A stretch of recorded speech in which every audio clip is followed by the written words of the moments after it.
Good morning. Happy Wednesday. Let me know, guys, if you take your vitamins daily. Tap that poll right there and let me know if you take them daily or if you don't. I just got an email that my package, my Care of monthly subscription package of vitamins is ready, and I'm so excited. Some of the benefits that I've noticed since taking the Care of vitamins and supplements is, first of all, the skin is giving. I'm also a lot more rested when I wake up in the morning because I take the sleep supplements. I'm also doing one of the immunity vitamins, which has definitely helped me stay not sick. Y'all know I got these little kids and they carry germs like nobody's business. The other biggest thing for me is convenience. So it comes packaged in this really nice box, and all I have to do is every day just pull my vitamins. Like, I don't have to pull every bottle and decide what vitamin to take. Like, I just pull out my little vitamin and supplement pack, and there it is. It's so easy. It's so convenient. Make sure you tap the link to get 50% off your first Care of order. Care of me and Care of. You're going to love it, promise. Hey, you. Welcome to Shades of Content, a show that teaches entrepreneurs how to effectively use content to market their business and stay content while doing it. I'm your host, Patrice, a wife, a mom of 3, and a 15-year public relations and marketing professional who decided to open a brick and mortar content studio 4 years ago. And I honestly haven't looked back since. Join me as I share my experiences and the experiences of other entrepreneurs who, like me, are navigating this maze of owning a business, running a family, and trying to stay sane and healthy while doing it. I'll tell you, it's an amazingly challenging journey, but I honestly wouldn't have it any other way. See you soon. Hey guys, welcome back to another episode of Shades of Content. I'm your host, Patrice, and I'm a mompreneur, a wife, a full-time employee. I have 3 kids. I like experiences, all of the things, but we are back here for another episode, and it's always so great to be back here. I'm not going to take too much time on this episode because I don't want to belabor the point. I don't want to spend any time keeping you from activating what we're about to talk about on today's episode. So welcome to Shades of Content. If you're new here, thank you for tuning in. If you are returning, I appreciate you, and it means the world to me that you are back here either listening or watching the content that we so lovingly put together every week, right? So happy you're here. So let's get right into it. You're so pretentious. This episode's pretentious P moments is about me turning 40 and me and many of my friends turning 40 this year. So my birthday is in December, so I got about 5-ish more months until I turn 40. But a lot of my friends have already turned 40. Some turned 40 last year. Some are turning 40 this year. And with that, there have been tons of 40th birthday parties. It's crazy because I remember my mom's 40th birthday party. I was also, I think I was 15 or 16, but I was the same age that my son will be when I turn, so I was 16. When I turn 40, my son is also 16 because me and my mom had our first kids at the same time, same age. She was 23, I was 23. So I remember being at my mom's 40th. She had a big party. She rented out a community center, invited all the family. Like, it was a big deal. I sang Christina Aguilera's I Turn to You, I think, at her 40th because I can sing. I know y'all probably already assumed that because my voice, let me stop. But I did sing at her party. I say all that to say I remember, and turning 40 is a big deal, right? But I'm here to tell you that I probably won't have a big 40th birthday party. All I want to do when I turn 40 is be on a beach with great food, drinks, probably an edible, and just reflecting and enjoying my day. And these are things I do. I'm going to try to be at the beach all the time. So for me, I don't think I'm having a big 40th birthday party. The other reason why I'm not having a 40th is because I don't want to spend all that money for this big shebang just for Instagram pictures. And I hope this doesn't hurt anybody's feelings, but I don't want anybody coming to my party that won't invest in a quality gift. I don't want anybody at my party that ain't going to buy a gift. I don't want anybody at my party that can't really speak to who I am. If you coming to celebrate my 40th with me, you should be able to talk about who I am, what type of life, how I've helped you, how you've learned from me, like how our energy meshes. If we can't sit and you can't tell me that, because I should be able to tell it to you too if I'm invited to your 40th. But if you can't tell me that, then you probably don't even need to be there. So as I'm checking off the things that I don't want at my event, I'm realizing that I don't even want the event. So kudos and happy birthday to all those who had 40th birthdays. If I came to your 40th birthday, I either gave you a nice size, gift card, but those parties that I planned for and was able to really prepare, I got you a good gift. If especially if you're somebody close to me, because gifts mean things, gifts, especially for a 40th birthday. And not to say that my friends won't do the same, but I'm not even putting that on the table. If I do decide to do something, it'll be super intimate. It will probably be right here in this space because, again, I don't want to be spending extra money. I'd rather just put that money again to the trip. I think the moral of this pretentious P moment is to celebrate how you want to celebrate. Don't feel like you got to do this. You got to have all the balloon displays. You got to have all the things. Don't feel like you have to do that. Celebrate your milestones however you want to celebrate them. And don't be mad at your peers for what they choose to do. I think the other thing that I'm learning is you don't have to be at everybody's party. You don't have to celebrate all the things. That doesn't mean you're a hater. That don't mean you're a bad person. Obviously, there's some moments that you should be at, okay? But if attending someone's 40th birthday makes you broke, or it takes you out of your budget, or makes you feel guilty because you needed to be with your family, then maybe you shouldn't go. That's okay. At this point, turning 40, we all should be in a space where we understand that everybody got things going on in their life. So that is my pretentious P moment. Happy birthday to me. We're clearly, like I said, 5 months early. But also, I've been celebrating my 40th all year long. So this 40th milestone year for me, I'm trying to do 40 new things for the first time. And I think I'm at about 27 because my trip to Bali was that put a lot of first on my list. So maybe as you're going into your birthday, maybe don't just celebrate on that one day or that 1 week. Seeing a new year, January 1, January 2, every day is a blessing. And so I'm trying to look at my life a little differently as I move into this year 40. Every day is a celebration. I want to do 40 new things, 40 things for the first time this year.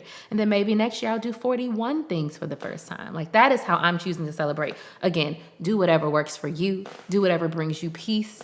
Do whatever makes you feel satisfied and complete. And if that means not having everybody in your vibe, do that. I happily condone it. Okay? I feel like I'm gonna get a lot of pushback on that one, but I don't care. This episode, I'm sharing with you how to plan your first momcation. If you have been listening to this show for the 3.5 years we've been pumping out these episodes, you know your girl gonna take a trip. Your girl gonna leave the area and do what I need to do for my own peace and for my own sanity without the kids. Okay? Because that is how I feed myself. And I remember when I first started taking these momcations, no, I didn't make the term, but I do see the term used a lot more since I've been taking mine. Just gonna put it out there. But I've always would get a lot of feedback, basically people saying, wait, you just left your kids? What do you mean? How do you just leave? And I'd be like, yeah.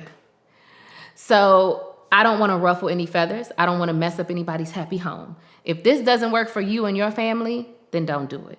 If you haven't even had the conversation with your partner to even find out if it will work, then maybe have that conversation. You know how your family works. So don't be coming on me saying, Patrice, I went on a trip.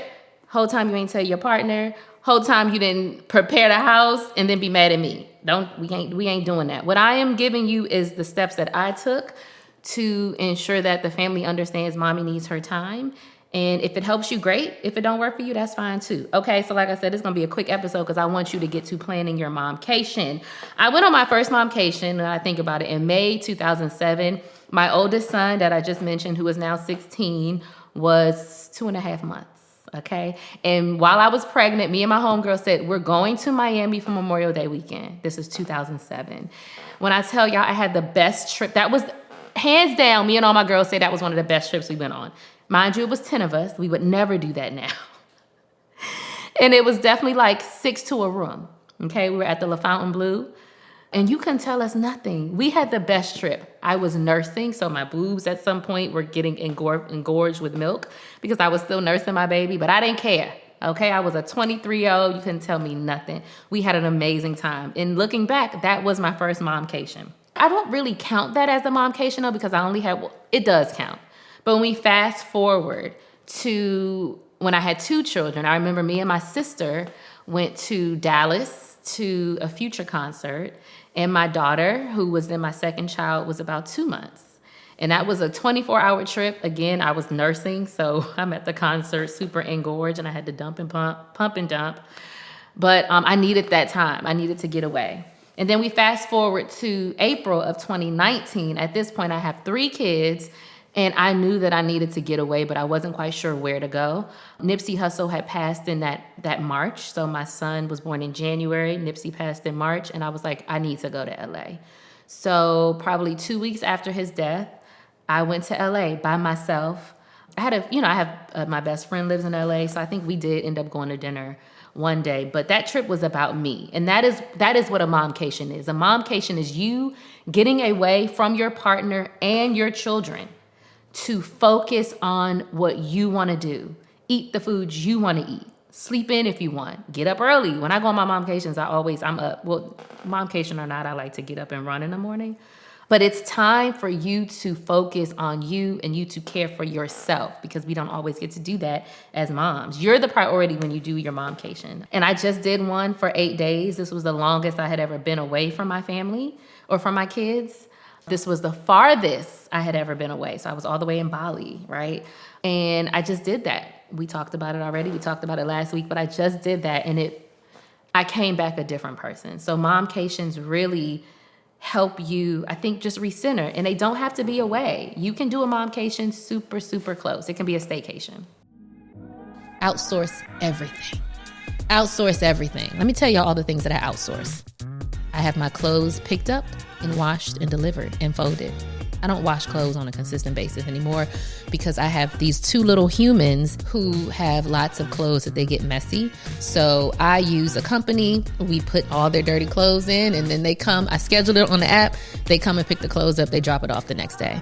I also outsource my cleaning. I have a cleaning lady. Now I'll clean up, we'll vacuum. We'll do the simple stuff every other day or so. But I have my cleaning lady come to our house once a month and clean the house top to bottom.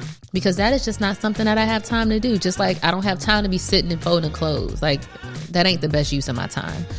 Obviously, some things I like to just pick up myself. But for the most part, we're Instacarting it. So we're outsourcing things. This podcast that you're listening to, I have a team that comes in and does the physical recording and the audio. And then I have a VA in the Philippines. Shout out to Aileen. And she's been great.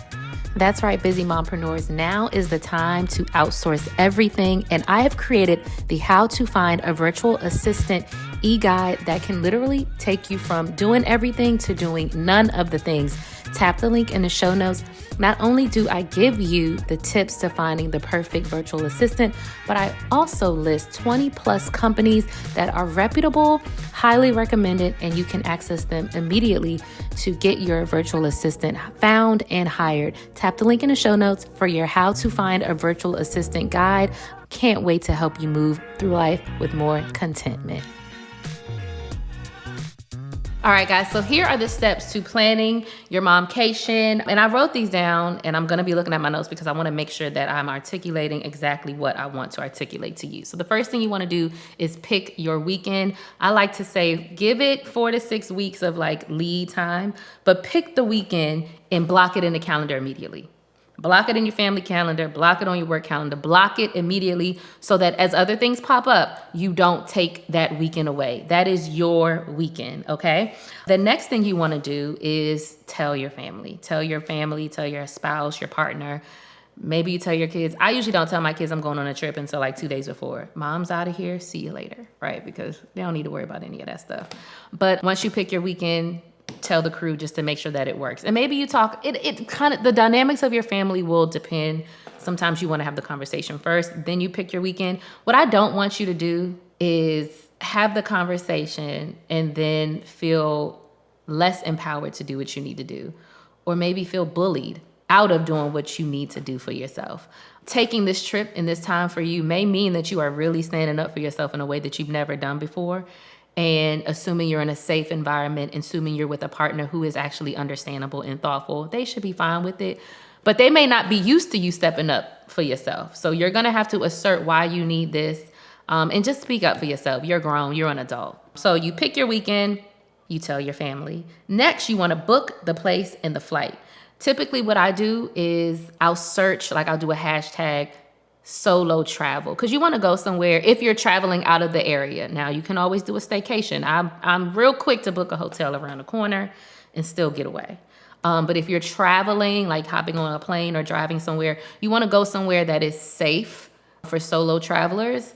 So do your research on that. And maybe it's a place that you've always wanted to go to, but your partner might not be interested, or you just never made it around to go. Maybe that is where you go. You decide where you want to go. And again, staycations work. So if this is your first momcation, maybe you want to go somewhere that's close, that you can quickly drive to or Uber to, just so everybody can feel safe. I will leave that up to you. All right, so you're going to decide your place, you're going to book your transportation, you're going to book your hotel. I always suggest using a website that offers rewards. So whenever I book travel, I'd use hotels.com.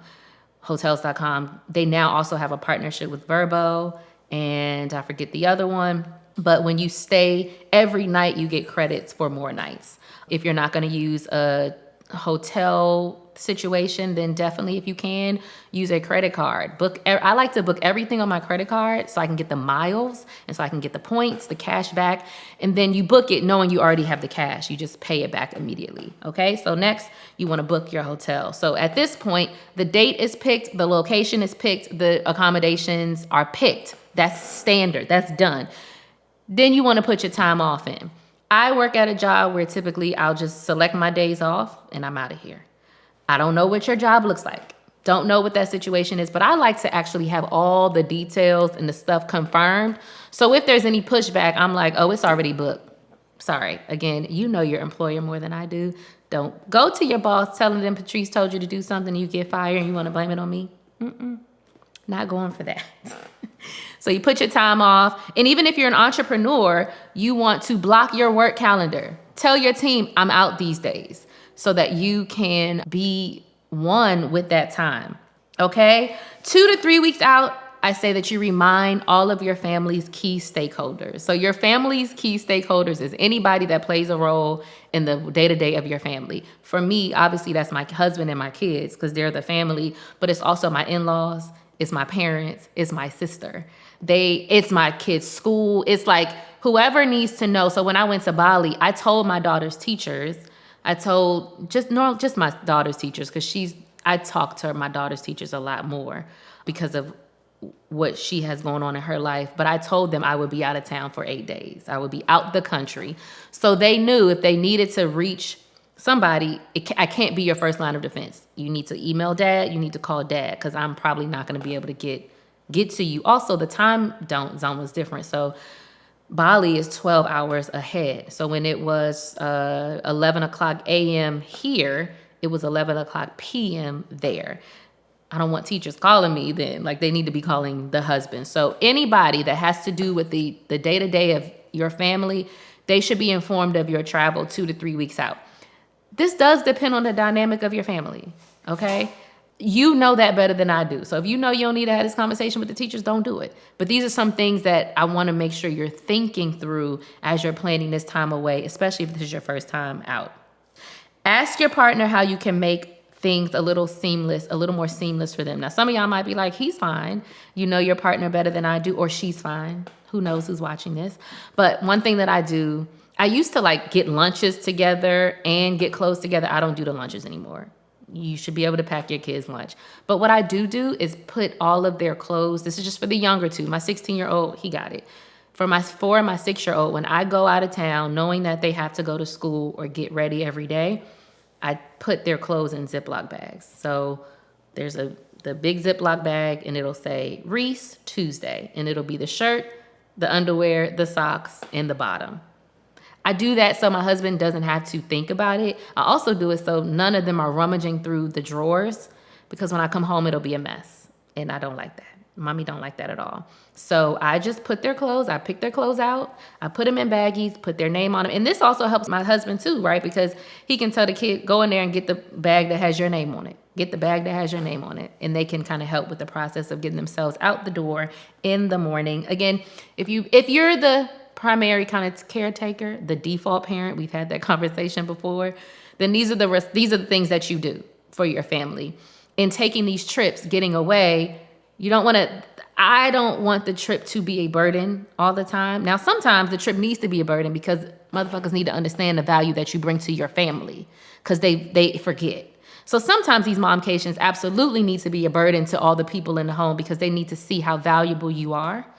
But typically, you want to make it easy for them. So when it's time for you to take another trip, it's cool. Y'all know the system. I'm out again. And I like to do these. I mean, monthly would be great, but we don't do them that often. But I do like to have at least one weekend to myself, even if I'm home.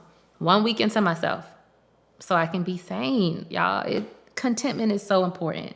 So you've asked your partner, you've helped him helped your partner, how can I make this seamless for you? But then you want to let your kids know. Let your kids know, like I said, 2 to 3 days out. I usually let my oldest son know like a week, mom's out. Look out, make sure. But the kids, I'll say, hey guys, as they're seeing me pack like a day or two before, I'll say, yeah, mommy's going out of town. You're going to be here with dad or Grammy or whoever. Everything's fine. Just so they know. Not once, like when I was in Bali, no one asked to FaceTime me. No one asked to call me. I think my husband did say they asked where was mommy, but nobody was looking for me. And that's how it is. They're fine without us. We be thinking they need us to be there. They don't. They're good. Move on with your life. Get that ego up off of you and do what you need to do for yourself. And then look, the last point, get the fuck out. Go. Flight, book it, you good, have a little cocktail, have a glass of champagne, and enjoy the trip. You're gonna feel nervous. Before I went to Bali, I cried like a baby that morning because I was nervous. And I be out. But it hit me like, yo, I'm about to leave these people for 8 days. But I got over it. Had a glass of champagne at the bar, at the premium lounge before I got on my flight. Calmed all the nerves, okay? So why do I take momcations? Helps me keep my sanity. It helps me keep my sanity. There are also new adventures. I've been to Miami so many times, but when I go by myself, it's just still this level of discovery. Obviously, going to Bali was just insane discovery, but being able to do these trips by yourself allows you to focus on you and discover what brings you joy. Because when you are managing families and kids and schools and all the things, it's hard to remember what brings you joy and you forget. So this is just to refill you and to replenish you, also reminding you of who you are. Never forget who you are, because who you are is what allowed you to be in the position that you're in today with your beautiful family, your career, your business, and meeting new people. I love meeting new people. That is it. I told y'all this is going to be a short episode. Next for you, figure out those dates that you want to take your trip. Plan it, have the conversations, book it, put your time in, let your kids know, pack, get cute. Do that. Do it. You deserve it. Stay connected with me on social media at Patrice Comeau. You'll see it on the screen. Just connect with the show at Shades of Content. We will be back on Wednesday for a short, we do the hacks every Wednesday. Then another full amazing episode coming on Friday in 1 week. Do me a favor, rate and review the show. That's how I know that you like this. And I know you know a mom that needs to get up out. And dads can take trips too. I be telling them, take a dadcation. Go ahead, do what you need to do. This is not just for moms. If you have children, you need to spend time by yourself. That's just what I think. Somebody might disagree. Oh well. If you feel any part of what I said, share this. You can literally just tap and share. If you're watching on YouTube, make sure you subscribe. And if you are just on audio, you can click a little check button or something that allows you to follow the show. I appreciate you being here as always. I think that's it. I'm about to plan me another trip. Yeah. Peace. All right, now, y'all, don't forget to connect with Shades of Content on Instagram at Shades of Content and with me, Patrice Comeau, at Patrice Comeau. And also be sure to rate this show, leave a review, and subscribe, because that's actually the only way that we're going to grow. I'll see you next week.